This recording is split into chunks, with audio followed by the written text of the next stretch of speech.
PhD গবেষক, chief instructor and head of the international relations, Prince international academy. আমি স্যারকে ওনার বক্তব্য নিয়ে আসার জন্য সুবিধা অনুরোধ জানাচ্ছি।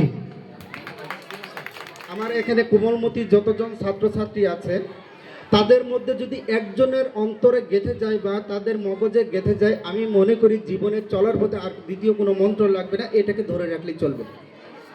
কারণ জীবনে সফল হতে গেলে বেশি কিছু লাগে না, সফল হওয়ার জন্য একটা মন্ত্র দরকার, আর সেই মন্ত্রটা জীবনে যে পেয়ে যায় সেই কামিয়াবি, সেই সফল। আমরা এখানে যারা আছি সবাই কচ্ছপ এবং খরগোশের গল্প শুনছি না? কে কে কচ্ছপ এবং খরগোশের গল্প শুনছি একটু হাত তুলবেন। কচ্ছপ এবং খরগোশের গল্প, অসংখ্য ধন্যবাদ ধন্যবাদ। হ্যাঁ, আমরা অনেকেই জানি। তো এই গল্প একটা প্রাচীন গল্প, বাট আধুনিক বিশ্বে, আধুনিক বৈজ্ঞানিক যুগে বিশ্বের সর্বশ্রেষ্ঠ একজন motivational speaker doctor Shiv Khera তার একটা বই লিখছেন। ওই বইয়ের নাম হচ্ছে ইউ ক্যান উইন, অর্থাৎ তুমিও জিতবে। এই বইয়ের প্রথম পেজে, মানে অর্থাৎ কভার পেজে একটা বাণী লেখা আছে যে বিজয়ীরা ভিন্ন ধরনের কাজ করে না, একই কাজ ভিন্নভাবে করে। আমি কথাটা আবারও বলছি, বিজয়ীরা ভিন্ন ধরনের কাজ করে না, একই কাজ ভিন্নভাবে করে। যেমন ধরেন, আজকে যে সকল সন্তানরা প্রতিযোগিতায় অংশগ্রহণ করছে, প্রত্যেকের উদ্দেশ্য ছিল একটাই, কাজও ছিল একটাই। এক জায়গা থেকে দৌড় দিছে, একটা নির্দিষ্ট জায়গায় গিয়ে গন্তব্যে গিয়ে পৌঁছেছে। কাজ একটাই ছিল, শুধু বিজয়ী তারাই হয়েছে ওই কাজটা যারা একটু ভিন্নভাবে করছে। আপনি কথাটা ক্লিয়ার করতে পারছি?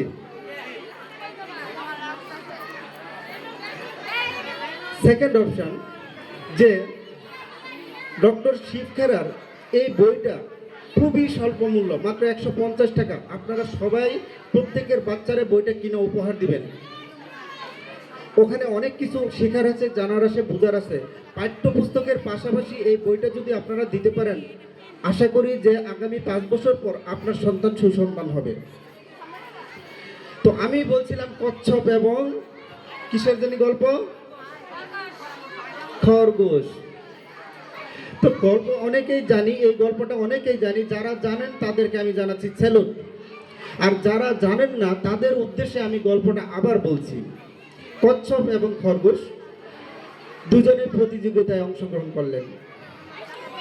গন্তব্য যদি বলেন, ধরেন হারিকেনের মাথা থেকে ওনারা দৌড় দিছে, যাবে হচ্ছে নতুন বাজার।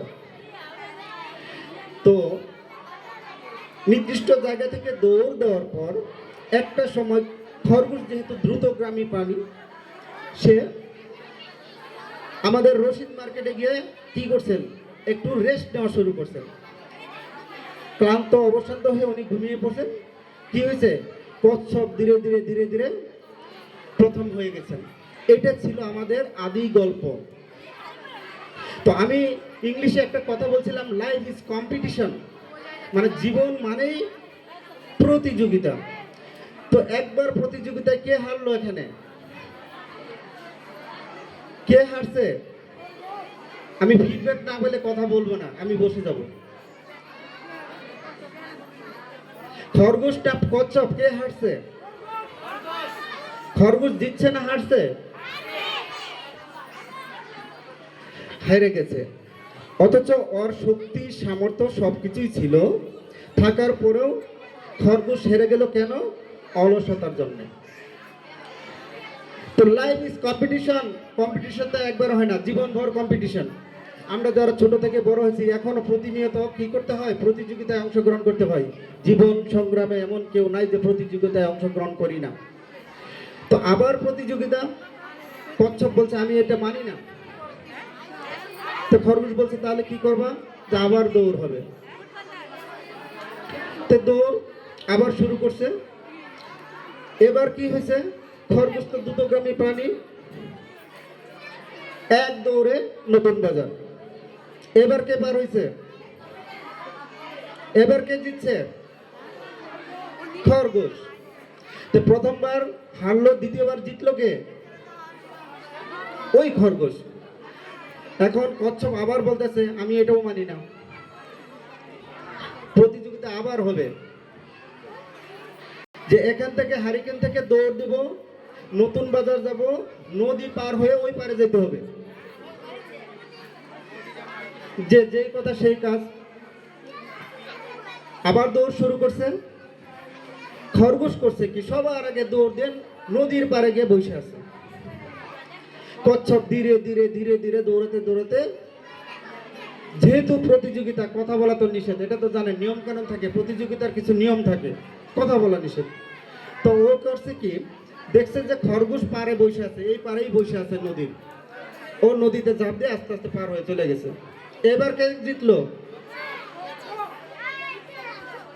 খরগোশ বলতেছে, আমি চেয়ে চেয়ে দেখলাম, তুমি চলে গেলে, আমার করার কিছুই ছিল না। তার মানে কি, কচ্ছপ তো সাঁতার জানে, খরগোশ সাঁতার জানে না। এখন খরগোশ বলতেছে, আমি এটা মানি না ভাই, কচ্ছপ তোমার সাথে আবার প্রতিযোগিতা হবে। তো এবার কেমন? তো এবারের প্রতিযোগিতা একদম ভিন্ন। তো আমার একটা দুর্বল দিক হচ্ছে আমি সাঁতার জানি না, তোমার দিক দুর্বল একটা দিক আছে, সেটা হলো কি, তুমি দ্রুত দৌড়াতে পারো না। তো এইবার যাতে দুজনেরটাই ঠিক থাকে, অর্থাৎ আমার দুর্বলতা আমি মেনে নিলাম, তোমার দুর্বলতা তুমি মেনে নাও। এইবার যখন হারিকেনে মাথা থেকে দৌড় দিব, কচ্ছপ ভাই তুমি আমার ঘাড়ে উঠবা, সেই নদী পার পর্যন্ত আমি তোমায় নিয়ে যাব, এরপর তোমার আমি ঘাট থেকে নামাই দিব, তুমি যখন নদী পার হতে যাবা তোমার ঘাড়ে আমি উঠব। যেই কথা সেই কাজ। আবার দুজন দৌড়। খরগোশের ঘাড়ে কচ্ছপ দৌড় দিচ্ছেন, নতুন বাজার পার, নদী পারে গিয়ে কচ্ছপের নামাই দিছে। এবার কি করছে কচ্ছপ, খরগোশের আবার তার ঘাড়ে তুলছে, দুজনে একসাথে নদী পার। এইবার বলতেছে, এইবার প্রতিযোগিতা ঠিক আছে, কেউ জিতে নেই, কেউ হারি নাই। তার মানে আমাদের জীবনে চলার পথে যখন আমরা এককভাবে বিজয়ী হই, সেই বিজয়ীটা মানে সেই বিজয়ের ক্ষণটা হয় ক্ষণিকের, আনন্দটা হয় একদমই, আত্মতৃপ্তিটা হয় অর্ধেক। কিন্তু আমার পাশে যে ব্যক্তিগুলো থাকে তাদেরকে নিয়ে যখন একসাথে বিজয়ী হওয়া যায়, তার ফলাফলটা হয় আরো মধুর। আমি কি গল্পের সারমর্মটা শেয়ার করতে পারছি? তার মানে লাইফ ইজ কম্পিটিশন, জীবন মানেই প্রতিযোগিতা। তো আজকে এই যে প্রতিযোগিতা অনুষ্ঠান আপনারা সবাই উপস্থিত হয়েছেন, আমি জানি যেহেতু আমরা ডাক্তার, অনেক বাচ্চা নিয়ে আসে, মা বলে ও একটু পড়াশোনা করে না, সারাদিন কি করে, অভিযোগ কি করে, খেলাধুলা করে। আচ্ছা, আমি খেলাধুলার একটু বৈজ্ঞানিক কিছু ব্যাখ্যা দিয়ে আমি এখান থেকে বিদায় নেব। আপনারা কি জানেন বিশ্বের নীরব ঘাতক ব্যাধির মধ্যে নাম্বার 1 আপনারা জানেন, ওটার নাম হলো ক্যান্সার। 1 নাম্বার কি ক্যান্সার। দ্বিতীয় তালিকাটাই হচ্ছে কিন্তু সকল রোগের জননী বলা হয়, এর নাম কি ডায়াবেটিস। আরেকটা নীরব ঘাতক ব্যাধি আছে, সেটাকে বলা হয় হৃদরোগ। আপনারা কি আমার কথাগুলো শুনছেন? এই যে 3টি নীরব ঘাতক বললাম, 2টি নীরব ঘাতককে শুধুমাত্র খেলাধুলার মাধ্যমে নিয়ন্ত্রণ করা সম্ভব। আমি বলি নাই, আমেরিকার জার্নাল, আমেরিকার অ্যাসোসিয়েশন অফ জার্নাল থেকে এটা প্রকাশিত হয়েছে, এমনকি তারা ডকুমেন্ট প্রকাশ করেছে। তারা বলছে যে আমাদের এই যে ছোট্ট একটা দেশ, এটার একটা গবেষণা হয়েছে, এটা নিয়ে আমার একটা গবেষণা ছিল 2024-এ। অনেক কথা হচ্ছে, আমার গবেষণা চলে পড়ে থাকবে ইনশাল্লাহ। তো আমি বলছিলাম যে ওখানে আমার গবেষণা টপিক ছিল maternal and fetal outcome of the pregnancy of the women with gestational diabetes mellitus. অর্থাৎ আপনারা যারা এই যে মা আছেন, আপনাদের উদ্দেশ্যে বলছি, বাচ্চা যখন গর্ভবতী থাকে, মানে আপনারা যখন গর্ভবতী হন, তখন কিন্তু ডাক্তাররা কি লেখে, একটা টেস্ট লেখে, বলে যে ডায়াবেটিসটা পরীক্ষা করবেন, লেখে না? আপনাদের অনেকের অভিযোগ থাকে, কেন যে আমার তো 3 কুলের মধ্যে কারো ডায়াবেটিস নাই, আমি কেন করব? বিশ্বাস করবেন, আমার ওই গবেষণায় আমি নিজে দেখেছি বাংলাদেশে দৈনিক জন্মগতভাবে হৃদরোগ নিয়ে জন্মিতেছে কতজন জানেন? দৈনিক 1000-এ 18.9, মানে 1000 বাচ্চা জন্মিলে এর মধ্যে 18.9 অর্থাৎ প্রায় 19 জন হৃদরোগ। দৈনিক হচ্ছে প্রায় 200, 200 গুণন 365 কত হইল? তার মানে প্রায় বছরে 73 থেকে 74 হাজার বাচ্চা আপনি শুধু জন্ম দিচ্ছেন, হৃদরোগ নিয়ে জন্মগ্রহণ করলো। মৃত্যুর আগ পর্যন্ত সে এটা নিয়েই মৃত্যুবরণ করতে হবে, অর্থাৎ হৃদরোগ নিয়ে সে মৃত্যুবরণ করবে যদি তাকে খেলাধুলা করতে না দেন। আমি বলি নাই, বলছে আমেরিকার জার্নাল।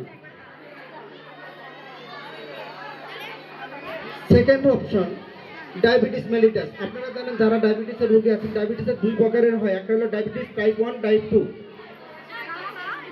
এখানে আমি দেখলাম যে বাংলাদেশে এই বাংলার মাটিতে বছরে 17,000 থেকে 20,000 বাচ্চা ডায়াবেটিস নিয়ে জন্মগ্রহণ করছে। তা আমি যদি বাচ্চাকে খেলাধুলা করতে না দেই, তাদেরকে যদি করাপ্টেড করে রাখি, আরো সহজ করে যদি বলি যে ফার্মের মুরগির মতো যদি বন্দি করে রাখেন, ফার্মের মুরগিরে আমি একটা গল্প বলেছিলাম, দেশি মুরগি ধরতে গেলে কি হয় জানি, এই অনুষ্ঠানে বলেছিলাম, দেশি মুরগি ধরতে গেলে বাবা তো দূরের কথা, দাদার নামও ভুলে যাওয়া লাগে। দৌড়াইতে দৌড়াইতে দেখবেন খবর খারাপ।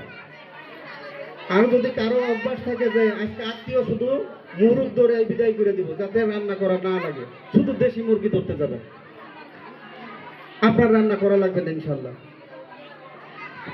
তো আমরা করছি কি, বাচ্চাদের ফার্মের মুরগি বানাচ্ছি। এই ফার্মের মুরগি থেকে যদি বের করতে যায়, তাকে দৌড়াতে দিতে হবে, তাকে খেলতে দিতে হবে, তা না হলে উনি ওবেসিটি নিয়ে জন্মিবে, অর্থাৎ সারাটা জীবন সে মেদভুঁড়ি, ডায়াবেটিস, হৃদরোগ, সাথে হচ্ছে আমরা যেটা বলি যে liver disease, as a future liver disease নিয়ে উনি মারা যাবে।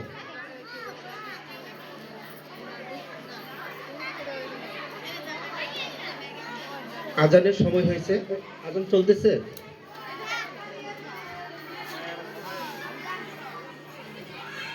আচ্ছা, আজানটা শুরু হলে একজনে হাত তুলবেন, আমি তাহলে বুঝতে পারবো। তো আমি যে কথাটা বলছিলাম যে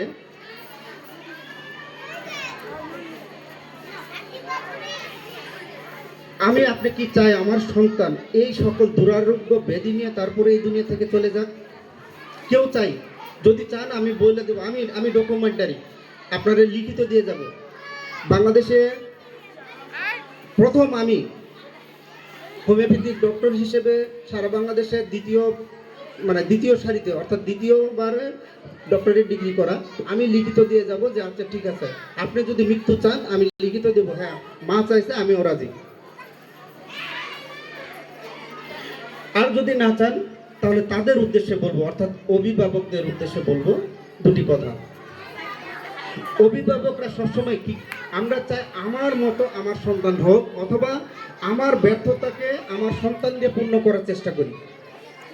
আমি কথাটাকে ক্লিয়ার করি যে ধরেন আপনি জীবনে ডাক্তার হতে চাইছিলেন, মাস্টার হতে চাইছিলেন, ইঞ্জিনিয়ার হতে চেয়েছিলেন, বা আপনি যা হতে চেয়েছিলেন কোনো কারণে আপনি হতে পারেন নাই। এখন আপনি এই বোঝা চাপিয়ে দিয়েছেন আপনার সন্তানের উপরে যে বাবা তোকে ডাক্তার হতেই হবে, ইঞ্জিনিয়ার হতেই হবে, তোকে মাস্টার হতেই হবে, মানে ওর মতো হতে দিচ্ছেন না, আপনারা যেটা চান সেটা হতে দিচ্ছেন। আমি কি কথা ক্লিয়ার করতে পারছি? এটা বাচ্চার মধ্যে দুইটা প্রভাব পড়ছে, একটা মেন্টালিটি প্রভাব পড়ছে, একটা ফিজিক্যালি প্রভাব পড়ছে। যদি ওই বাচ্চারা খেলাধুলা করতে দেন তাহলে ওনার কি হবে, এই স্ট্রেসটা থাকবে না, একটা স্ট্রেস হরমোন তৈরি হয় আমাদের মাথায়, এটাকে বলা হয় সেরোটোনিন। এই সেরোটোনিন হরমোনটাকে নিয়ন্ত্রণ করার জন্য বাচ্চাকে খেলাধুলা করতে দিতে হয়। যখন যে বাচ্চাটা সারাদিন খেলাধুলা করে, দেখবেন তার রাতের ঘুমটা কম হয় না বেশি হয়? যে সকল বাচ্চা দিনে খেলাধুলা করে তাদের রাতের ঘুমটা ফ্রেশ হয় নাকি ফ্রেশ হয় না? ফ্রেশ।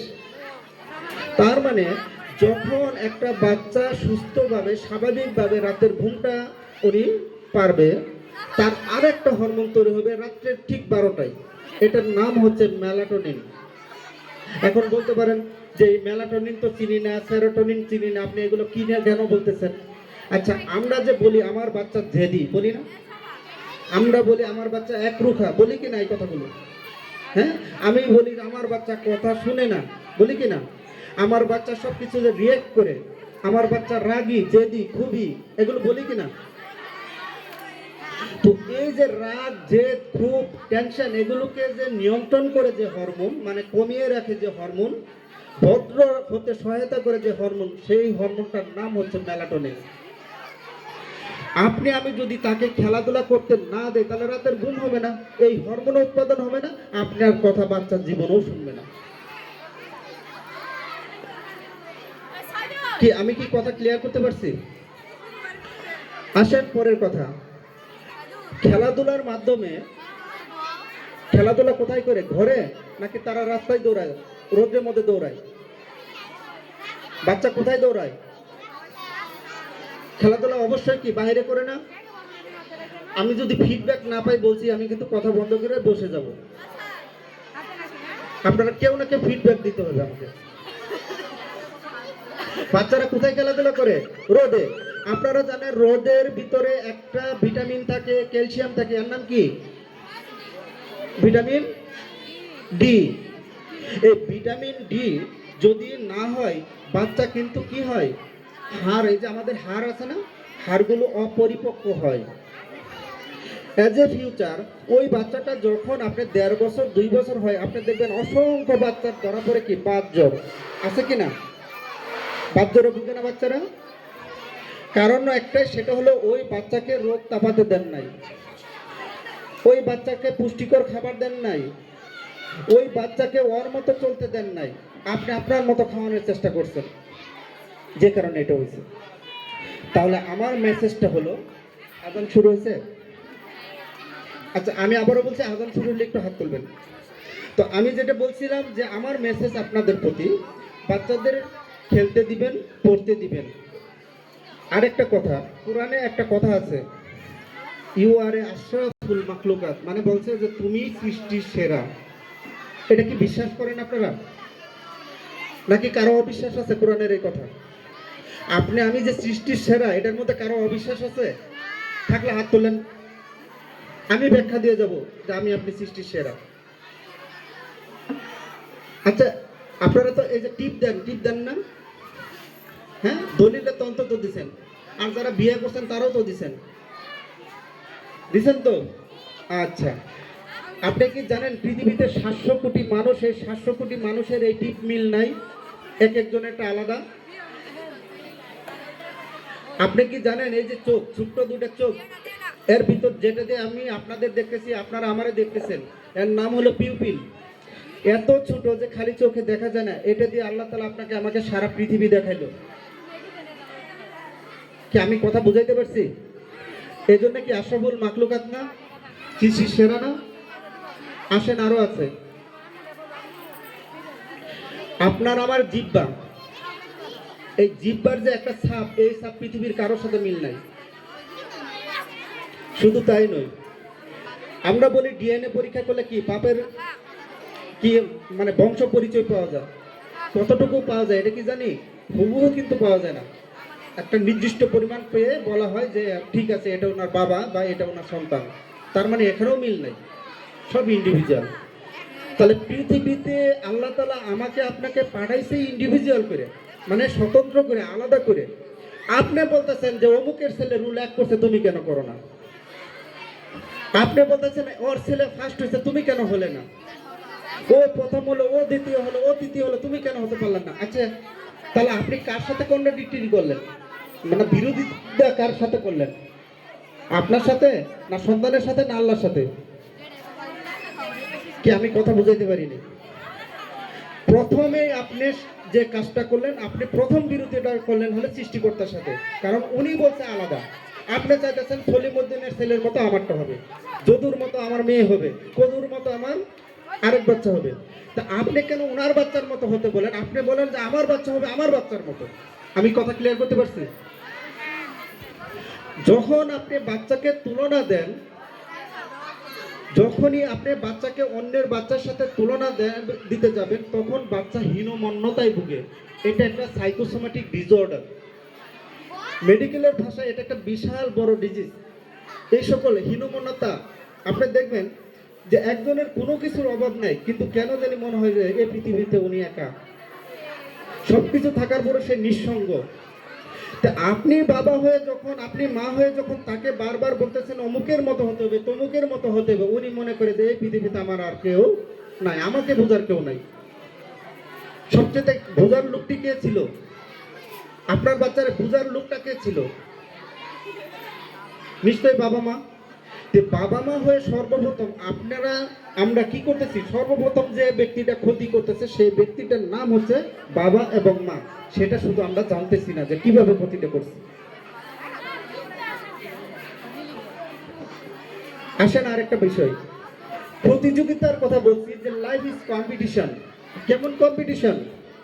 আপনি দেখেন, আমি পৃথিবীতে যে আসছি, আমরা কি জানি যে আমরা মাতৃগর্ভে বাবার কতটা শুক্রাণু ছিলাম? এটা কি জানা আছে কারো? আমি কিন্তু সায়েন্টিফিক কথাগুলো বলতেছি আপনাদের ভবিষ্যতের জন্য, যাতে বাচ্চাদের সাথে আমরা আমাদের আচরণটা চেঞ্জ করি, এই জন্যই বলা, আর কিছু না। আমরা 10 লক্ষ, বাবার 10 লক্ষ শুক্রাণু নিয়ে মাতৃগর্ভে ছিলাম। মাত্র একজন হলাম আমি। কয়জন আমি? তাহলে পৃথিবীতে কতজন ভাই বোনকে হত্যা করে এই পৃথিবীতে আপনি এসেছি? 10 লাখের মধ্যে একজন হলাম আমি, আপনি। আমি কি কথা বুঝাইতে পারছি আপনাদের, নাকি অসুবিধা হচ্ছে? এতজন, অর্থাৎ মাতৃগর্ভে থাকা অবস্থায় আমরা প্রতিযোগিতায় অংশগ্রহণ করছি। বাকি ভাই বোনদের হত্যা করে তারপরে কিন্তু আপনি মাতৃগর্ভ থেকে এই পৃথিবীতে আসছি সৃষ্টির সেরা জীব হয়ে, অর্থাৎ আশরাফুল মাখলুকাত। তা আপাতত আজানের একটু বিরতি নেই নাকি স্যার?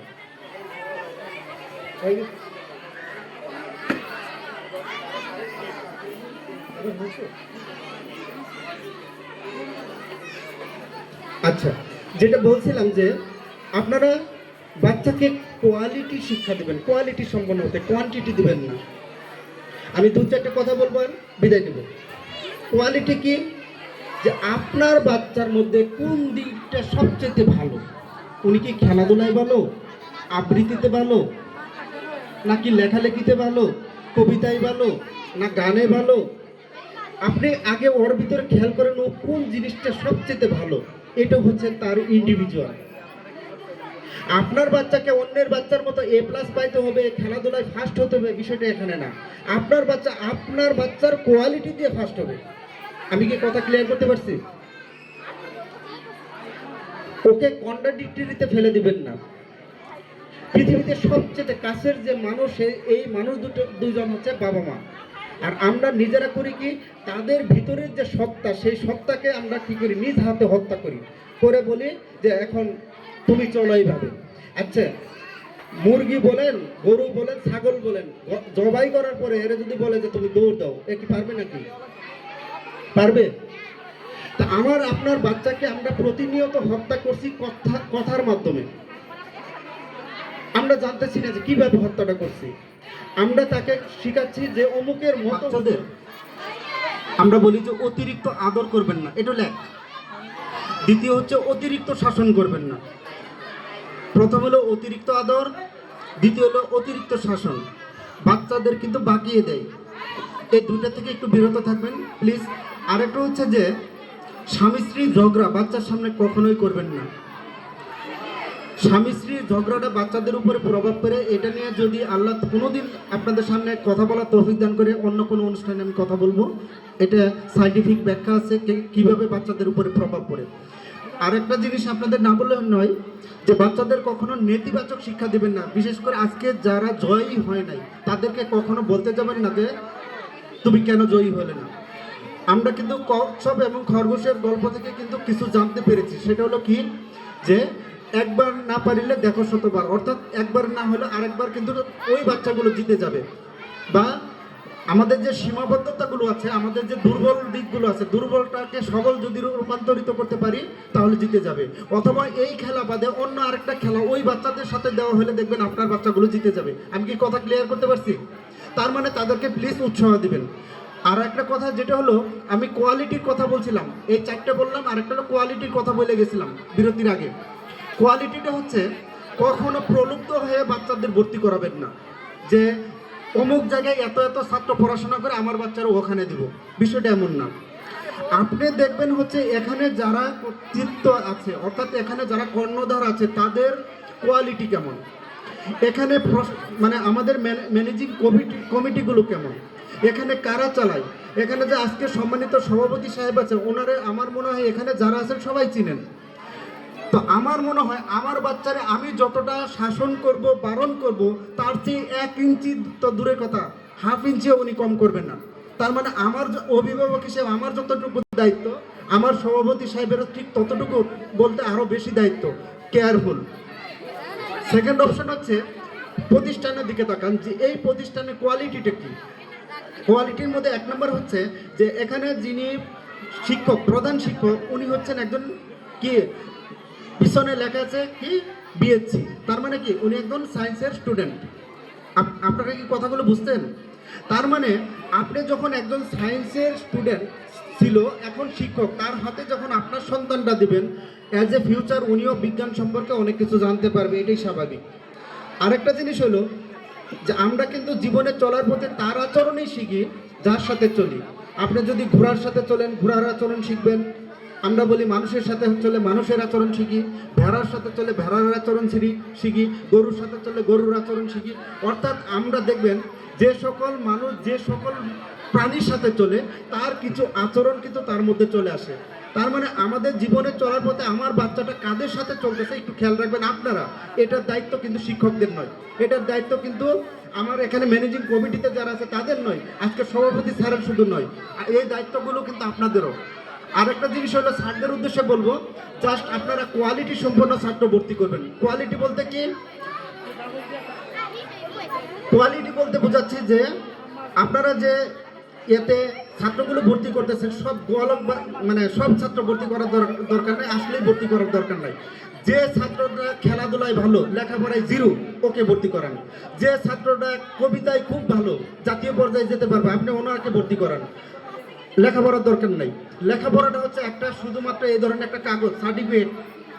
এই সার্টিফিকেট দিয়ে মানুষ চুরি করে, ডাকাতি করে, আপনারা দেখেন না এখন দেশে কি চুর ডাকাতের অভাব, শিক্ষিত চুর ডাকাতের অভাব আছে নাকি? তো আমার সন্তান যেন সুসন্তান হয় সেই দায়িত্বটা ওনাদের দিবেন। তো আপনারা সবাই ভালো থাকবেন।